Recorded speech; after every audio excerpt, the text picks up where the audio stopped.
하나님은 요한에게 환상을 보여주고 그 환상을 요한계시록을 통해서 이제 교회들에게 이렇게 전해주죠. 핍박받는 교회, 이 땅에 그러면 가운데도 전쟁을 치르는 교회에게 이 요한계시록을 통해서 위로와 용기와 힘을 준다고 했어요.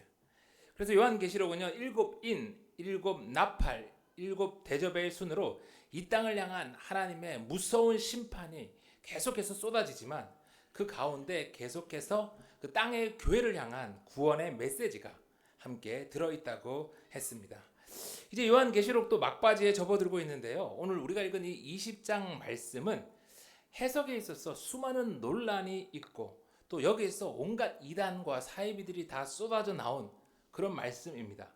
그러니까 오늘 우리 성도님들 오늘 설교를 다른 때보다 좀 더 잘 들어주시고 또 잘 이해가 안 가면 유튜브에 설교가 올라오면 또 다시 들어봐 주시고 또 더 궁금하신 분은 제가 뒤에 이렇게 책 놔둘 테니까 천년왕국 논쟁에 대한 이 책도 관심 있으신 분들은 살펴보면 좋겠습니다. 먼저 1절부터 다시 한번 들어볼게요. 또 내가 보매 천사가 무저갱의 열쇠와 큰 쇠사슬을 그의 손에 가지고 하늘로부터 내려와서 용을 잡으니 곧 옛 뱀이요 마귀요 사탄이라. 잡아서 1000년 동안 결박하여 무저갱에 던져놓고 잠그고 그 위에 임봉하여 1000년이 차도록 다시는 만국을 미혹하지 못하게 하였는데 그 후에는 반드시 잠깐 노일이라. 또 내가 봄에라고 시작합니다. 카이 에이돈 19장에 이어서 요한은 또 다른 환상을 보고 전해주죠. 어떤 이들은 요한이 본 이 20장을 19장에 이어지는 시간순으로 이어지는 그 미래의 사건으로 이해를 합니다. 반면에 어떤 이들은 이 20장을 19장에서 이어지는 그런 시간순의 사건이 아니라 하늘의 열린 창을 통해서 본 요한이 또 다른 사건을 본 것이라고 생각을 합니다. 여기서부터 많은 해석이 갈리는데 이 부분은 제가 조금 뒤에서 다시 더 말씀드릴게요. 어쨌든 요한이 또다시 이 환상 가운데 본 모습은 천사가 하늘로부터 내려와서 옛 뱀이요 마귀요 사탄이라고 불리는 이 용을 잡아다가 1000년 동안 결박하여서 무저갱에 던져놓고 잠그고 1000년이 차도록 두는데 이제 그 후에 용이 잠깐 다시 놓인다는 것이었어요. 천사가 용을 잡아서 던져 넣어 잠근 곳, 1000년 동안 가둔 곳을 무저갱, 아베슨이라고 하는데요. 여러분 경찰이 이 죄인들을 잡으면 처음에 어디에 가둡니까? 이 구치소로 보내죠. 구치소. 이 구치소에 가두어 두다가 이후 재판에서 형이 확정되면 그 다음에 교도소, 감옥으로 보냅니다. 그러니까 오늘 이 무저갱은요, 아직 하나님의 심판이 일어나기 전에 이 용이 잠시 갇혀 있는 구치소 같은 개념이에요. 최후의 심판 이후에 영원한 형벌이 진행되는 곳은 무저갱이 아니라 지옥이에요, 지옥. 그러니까 마귀가 얼마 동안 이 무저갱에 갇혀 있다고 했죠? 이 1000년 동안. 여기는 잠시 갇혀 있는 곳인 거예요. 4절부터 계속해서 볼게요. 또 내가 보자들을 보니 거기에 앉은 자들이 있어 심판하는 권세를 받았더라. 또 내가 보니 예수를 증언함과 하나님의 말씀 때문에 목배임을 당한 자들의 영혼들과 또 짐승과 그의 우상에게 경배하지 아니하고 그들의 이마와 손에 그의 표를 받지 아니한 자들이 살아서 그리스도와 더불어 1000년 동안 왕노릇하니. 계속해서 요한이 또 다른 환상을 보게 되는데요. 이번에는 보좌에 앉은 자들이 심판하는 권세를 받은 모습을 봅니다. 그들이 누구냐고 하면 예수를 증언함과 하나님의 말씀 때문에 목배임, 순교를 당한 자들이에요. 또 그들은 짐승과 그의 우상에게 경배하지 아니하고 그의 이마와 손에 짐승의 표를 받지 않은 자들이에요. 그들이 보좌에 앉아서 심판하면서 그리스도와 더불어 1000년 동안 왕노릇 한대요. 용이 결박되어서 무저갱에 갇혀있는 1000년 동안 그들이 살아서 땅에서 그리스도와 더불어 왕노릇을 한다. 그래서 성경에는 엄밀하게 1000년 왕국이란 말이 없습니다. 그런데 오늘 이 말씀, 사탄이 결박되어 있는 그 1000년 동안 예수 그리스도와 더불어 이 땅에서 1000년 동안 왕노릇 한다고 해서 이 말씀에서 1000년 왕국이란 말이 생겨났죠. 이 1000년 왕국에 대해서 그동안 기독교는, 우리 교회는 크게 세 가지로 전 천년설, 후 천년설, 무천년설이라고 구분했어요. 그 나누는 기준은 예수 그리스도의 재림입니다. 전천년설, 프리밀레니얼리즘, 발음이 어려워. 이 천년 왕국 이전에 그 전에 예수님의 재림이 있다는 주장이고요. 후천년설은 포스트 밀레니얼리즘, 천년 왕국 이후에 예수 그리스도의 재림이 있다는 그런 주장이에요. 먼저 쉬운 것부터 포스트 밀레니얼리즘, 후천년설은요. 19세기 말과 20세기 초반 서구에서 이 계몽주의와 과학기술이 막 발전하면서 인간의 이성, 도덕성, 문명에 대한 낙관난 속에서 이제 시작된 것인데요. 당시 인류가 급격히 발전하니까 그러다 보면 결국 이 땅에 정말 천년 왕국이 도래하고 그 이후에 예수님이 재림할 거다. 그렇게 인간의 역사가 끝나지 않겠냐라는 그런 주장이었죠. 그런데 이 후천년설은 20세기 무슨 일이 있었어요? 세계 1차 대전, 세계 2차 대전을 통해서 인간의 죄성이 만천하에 드러나면서 그리고 계속해서 이 악의 세력이 팽창하며 확장되면서 이건 거의 폐기되어 버렸어요. 지금 아무도 후천년설을 생각하는 사람은 별로 없습니다. 프리밀레니즘, 전천년설.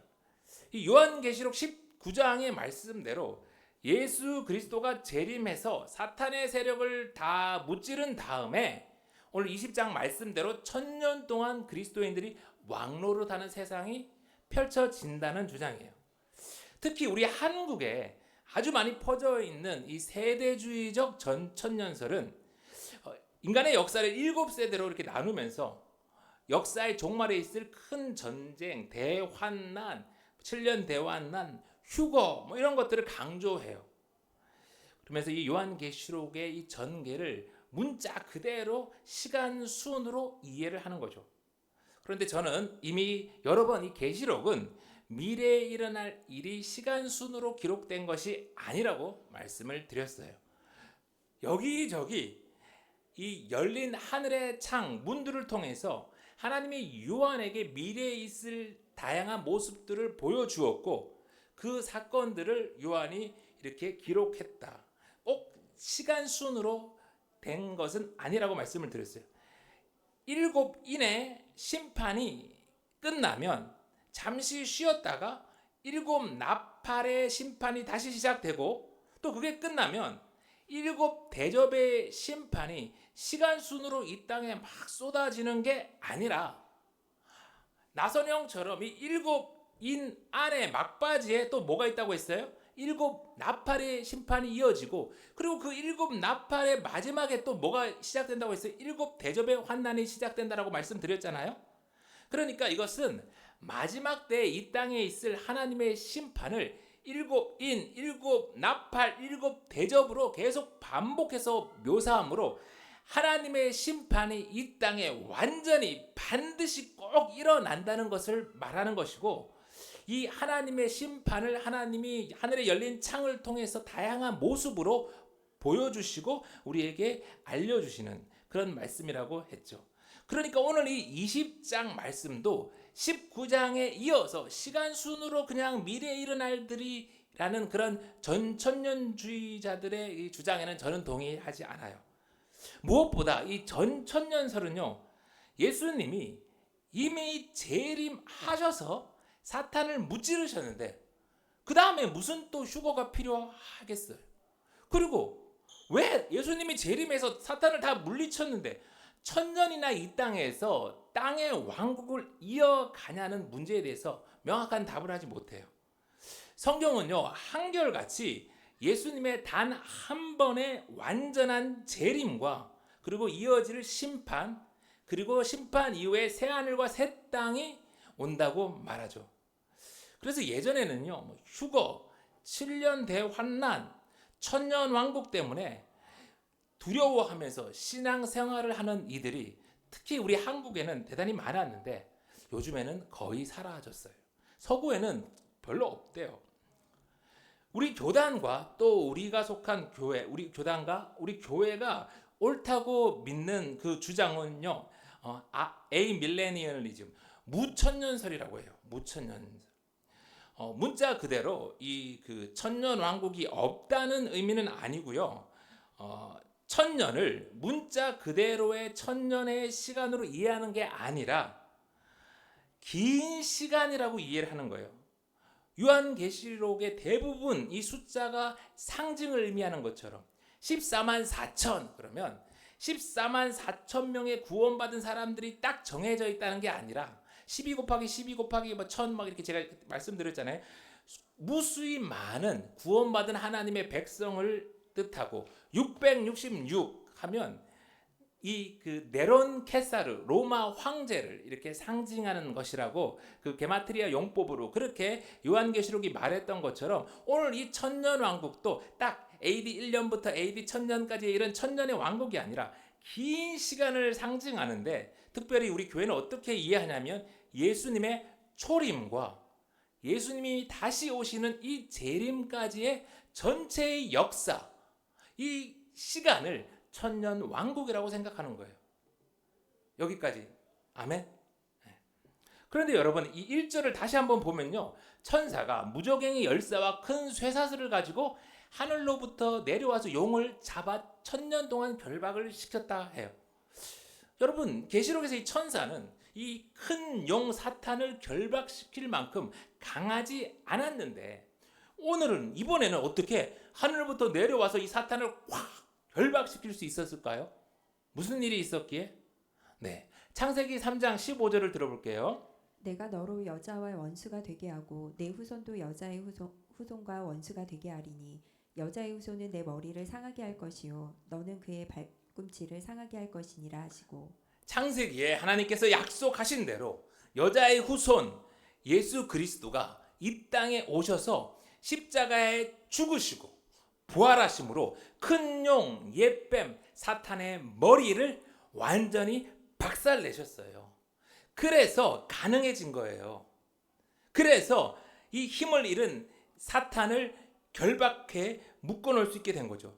그러니까 교회는 예수님이 초림하신 이후부터 다시 재림하실 때까지 천년 왕국 동안 머리가 깨진 사탄이 무정에게 결박되어 있기에 이 땅에서 예수님과 함께 왕 노릇을 할 수 있다는 거예요. 그렇다면 사탄은 머리가 깨지고 무적행에 결박되어 있는데 왜 이 세상엔 여전히 악이 가득하고 사탄은 왜 여전히 왕 노릇하는 것처럼 득세하는 것처럼 보일까요? 예수님이 십자가에서 사탄의 머리를 부수고 무적행에 가두었지만 로마서 8장 1절 말씀대로 예수님 안에 있는 생명의 성령의 법이 죄와 사망의 법에서 우리를 해방시켰지만 아직 이 미혹하는 영 사탄이 완전히 죽은 게 아니라 여전히 살아 있어서 그에게 거짓말하는 입이 살아 있어서 그래요. 비록 머리가 깨져서 큰 쇠사슬에 묶여서 제약을 받지만 사탄은 끊임없이 계속해서 사람들을 속이고 미혹하려 합니다. 끊임없이 자신의 짐승들을 땅으로 보내서 교회를 핍박하고 이 땅을 죄로 오염시키는 그런 일을 이어가고 있는 거예요. 그런데 사탄이 수많은 사람들과 심지어 교회까지 무너뜨리고 타락시킨 기가 막힌 방법이 있으니 그건 바로 아담을 타락시켰던 것처럼 지금도 사람들에게 뭐라고 하냐면 이 땅에서 왕노릇 하라고 하는 거예요. 그렇게 유혹해요. 바벨론 사람들뿐만 아니라 심지어 바벨론을 떠나서 이제 하나님의 백성이 된 사람들에게조차도 사탄은 왕노릇 하라고 너가 하나님과 같이 되라고 끊임없이 우리를 유혹합니다. 그래서 얼마나 많은 사람들이 사탄에게 속아 잘못된 길을 갔는지 몰라요. 6절 계속 볼게요. 이 첫째 부활에 참여하는 자들은 복이 있고 거룩하도다. 둘째 사망이 그들을 다스리는 권세가 없고 도리어 그들이 하나님과 그리스도의 제사장이 되어 천년 동안 그리스도와 더불어 왕노릇하리라. 그러면 여러분 이 땅에서 도대체 왕노릇 한다는 게 무슨 뜻일까요? 얼마 전에 폭군의 셰프라는 게 유행했는데 이 보좌에 앉아가지고 전화 소리 들으면서 이것저것 막 아래 사람들 시키고 괴롭히고 막 때로는 죽일 수도 있는 그런 권세를 행사하는 게 왕노릇일까요? 왕노릇을 그렇게 잘못 이해하니까 중세 때는 교회가 앞장서서 그런 잘못된 길을 간 것이죠.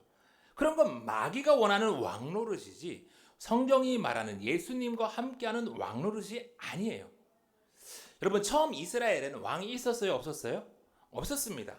하나님이 종으로 고난받던 이스라엘을 출애굽시키고 젖과 꿀이 흐르는 가나안 땅으로 인도하셨을 때 이스라엘엔 왕이 없었어요. 왜요?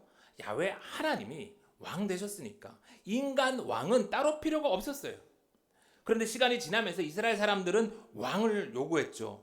눈에 보이지 않는 하나님 대신에 당장 눈에 보이는 왕, 자기들의 말을 들어서 즉각 반응해 줄 수 있는 왕, 자기들을 대신해서 나가서 싸워 줄 수 있는 그런 왕을 요구합니다. 그래서 사울이, 그걸 잘하게 보인 사울이 첫 이스라엘의 왕으로 뽑혔죠.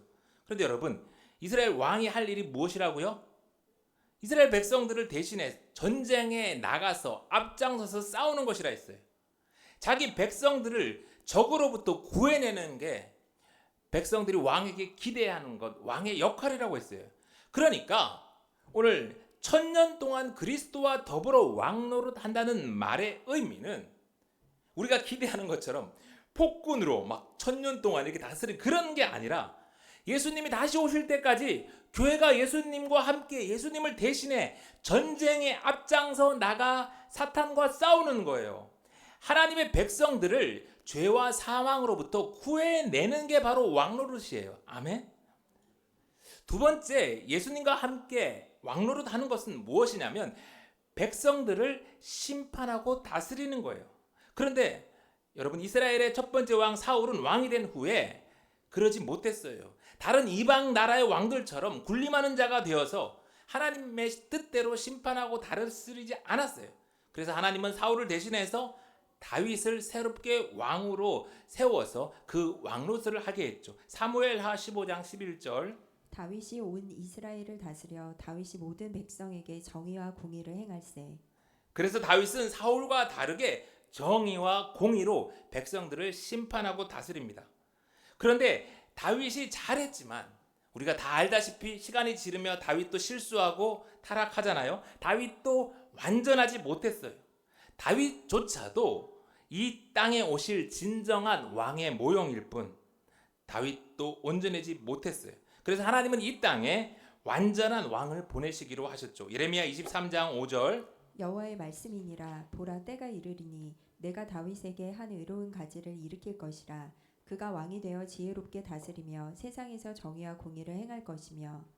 하나님의 말씀대로 그리고 하나님의 계획대로 다윗의 후손에서 진정한 왕이 예수님이 이 땅에 오셨고, 그리고 예수님은 이 땅에 있는 동안 하나님의 공의와 하나님의 정의를 온전히 행하시는 진정한 왕노릇을 하셨죠. 그러니까 왕노릇 하는 것은 예수님을 따라서 이 땅에 하나님의 정의와 하나님의 공의를 실현하는 거예요. 예수님처럼 하나님의 정의와 하나님의 공의로 이 땅을 다시 하나님 나라로 회복시키는 거예요. 아멘. 세 번째, 예수님과 함께 이 땅에서 왕노릇 하는 것은 섬기는 거예요. 마태복음 23장 11절. 너희 중에 큰 자는 너희를 섬기는 자가 되어야 하리라. 누구든지 자기를 높이는 자는 낮아지고 누구든지 자기를 낮추는 자는 높아지리라. 가장 큰 우리 예수님은 자신을 낮추사 하늘 보좌를 버리고 이 땅까지 내려오셨어요. 그리고 십자가에 달려 죽으시기까지 자신을 낮추시며 뭐 했다고요? 섬기셨어요. 그게 예수님께서 제자들에게 그리고 우리에게 보여주신 진정한 왕 노릇입니다. 그렇게 예수님의 제자들이, 예수님의 제자인 교회가 이 땅에서 왕 노릇을 잘하면 어떤 일이 일어날까요? 누가복음 10장 17절. 70인이 기뻐하며 돌아와 이르되 주여, 주의 이름이면 귀신들도 우리에게 항복하더이다. 예수께서 이르시되 사탄이 하늘로부터 번개같이 떨어지는 것을 내가 보았노라. 교회가 하나님의 군대로 사탄과의 전쟁에서 힘써 싸우는 왕노릇을 잘하면, 교회가 이 땅을 하나님의 공의와 하나님의 정의가 행해지도록 그렇게 왕노릇을 잘하면, 교회가 예수님의 제자로 진정 섬기는 자가 되어 왕노릇을 잘하면 사탄이 하늘로부터 번개같이 떨어질 거예요. 아멘. 그런데 우리가 더욱 기뻐할 일이 있으니 우리가 이 땅에서 왕노릇을 잘하면 누가복음 10장 20절. 그러나 귀신들이 너희에게 항복하는 것으로 기뻐하지 말고 너희 이름이 하늘에 기록된 것으로 기뻐하라 하시니라. 사탄이 떨어지고 귀신이 항복하는 것보다 더욱 기뻐할 일은 우리 이름이 하늘에 기록되니 그것으로 기뻐하래요. 할렐루야. 여러분, 얼마나 많은 사람들이 1000년은커녕 100년도 못 되는 시간 동안 이 땅에서 잘못된 왕노릇을 하다가 지옥으로 가는지 모릅니다. 우리가 진정으로 목숨 걸고 해야 할 일은 예수님처럼 이 땅에서 왕노릇 잘 하다가 우리 이름이 하늘에 기록되는 거예요. 그리고 마지막 날 새하늘과 새 땅에서 예수님의 신부로 혼인잔치에 참여하며 함께 영생을 누리는 거예요. 아멘. 그런데요, 이 땅에서 예수님이 다시 오실 때까지 왕노릇 하는 게 참 쉽지가 않습니다. 마지막 때가 가까울수록 더욱 교회를 향한 사탄의 유혹과 핍박이 커집니다. 왜냐하면 마지막 때가 되면 어떻게 된다고요? 사탄이 잠시 풀려나 최후의 발악을 한다고 했잖아요. 7절부터 천년이 참에 사탄이 그 옥에서 놓여 나와서 땅의 사방 백성 곧 곡과 마곡을 미혹하고 모아 싸움을 붙이리니 그 수가 바다의 모래 같으리라. 그런데 우리 한번 생각해 봐요. 사탄이 강성해질수록 교회를 향한 유혹과 핍박이 커져간다는 것은 또 무슨 뜻입니까? 마지막 때가 가까운다는 거예요. 여러분, 99년 인생을 예수님 따라서 왕노릇 잘했는데 그 마지막 1년을 사탄 따라가다 지옥 가면 얼마나 안타까울까요? 여러분, 우리 예수생명교회는 그런 안타까운 일이 하나도 없기를 간절히 바랍니다. 사탄에게 미혹되어서 잘못된 왕노릇의 길을 간 그들을 기다리는 것은 무엇이냐면 9절 그들이 지면에 널리 퍼져 성도들의 진과 사랑하시는 성을 두름에 하늘에서 불이 내려와 그들을 태워버리고 또 그들을 미혹하는 마귀가 불과 유황못에 던져지니 거기는 그 짐승과 거짓 선지자도 있어 세세토록 밤낮 괴로움을 받으리라. 지금은 비록 사탄을 따르는 무리가 강성해 보이나 마지막 때가 되면 하늘에서 불이 내려와 한 방에 그들을 태워버릴 것이래요. 그리고 마귀와 그를 따르는 무리들을 불과 유황목, 이번에는 무적행, 구치소가 아니라 지옥으로 던져버리니 그들은 마귀와 짐승과 거짓 선지자와 그를 따르는 무리들은 거기서 세세토록 괴로움을 당할 거래요. 그러니 진정 중요한 것은 땅에서 왕노릇하는 게 사탄을 따르는 그런 왕노릇하는 게 아니라 예수님을 따라 참된 왕노릇하는 것이죠. 그렇게 살다 보면 마지막 때가 되면 11절 또 내가 크고 흰 보좌와 그 위에 앉으신 이를 보니 땅과 하늘이 그 앞에서 피하여 간데 없더라. 또 내가 보니 죽은 자들이 큰 자나 작은 자나 그 보좌 앞에 서 있는데 책들이 펴 있고 또 다른 책이 펴졌으니 곧 생명책이라.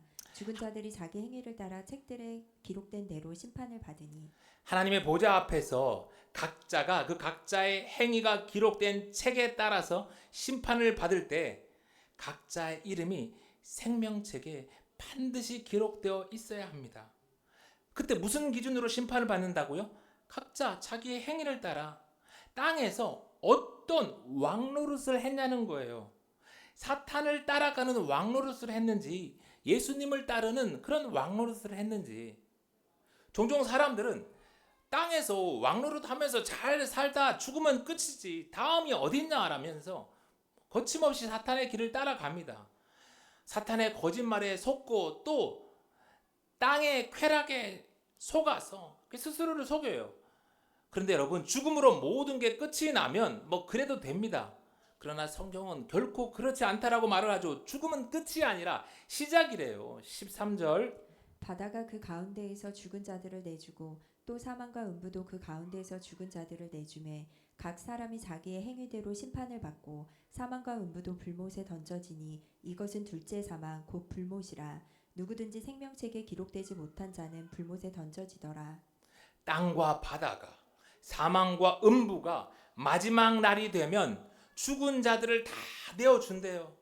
산 자나 죽은 자나 모두 마지막 날이 되면 하나님의 보좌 앞에서 자기의 행위대로 심판을 받는데요.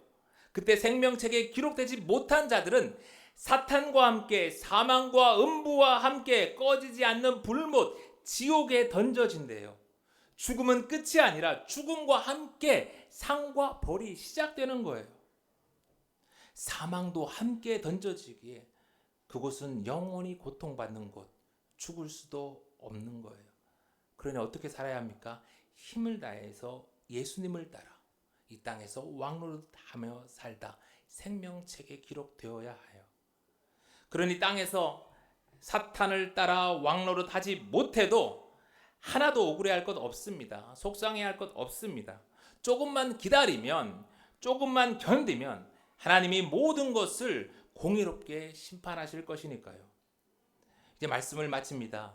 사랑하는 성도 여러분, 그때까지 우리 이 땅에서 제대로 한번 왕노릇해 봅시다.